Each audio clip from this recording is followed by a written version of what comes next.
Welcome to the Korea Daily Briefing for June 25th, 2026. Let's get into the top stories making headlines today. We start with the markets, where South Korea's KOSPI roared back to life, surging more than 5% on Thursday in one of its strongest sessions of the year.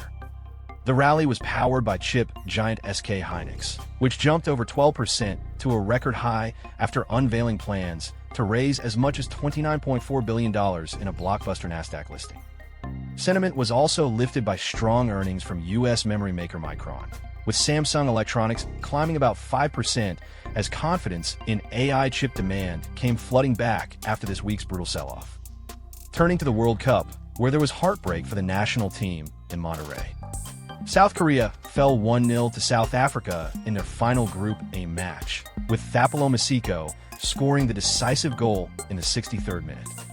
The Taeguk Warriors, who had controversially dropped captain Son Heung-min for the decider, now see their hopes of advancing hang on results elsewhere, while South Africa booked their place in the knockout rounds. In entertainment news, K-pop's packed June comeback season shows no signs of slowing down. The act AtHeart dropped their new single Say It on Thursday, keeping the release calendar busy. And all eyes are on Friday, when powerhouse boy band ATEEZ returns with their 14th mini-album, Golden Hour Part 5, led by the title track Bad. Back home in politics, the fallout from this month's chaotic local elections is far from over.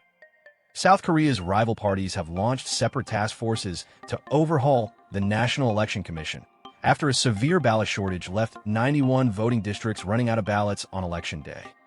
The watchdog had printed only about half the ballots needed for registered voters, fueling protests and resignations that continue to weigh on the political mood. And finally, in sports, San Francisco Giants outfielder Lee Jung-hoo is rewriting the record books in Major League Baseball. Lee has extended his hitting streak to 18 games, the longest ever by a Korean-born player in the majors, batting over 500 during the run as he carries the struggling Giants. That's all for today's Korea Daily Briefing. Thank you for watching.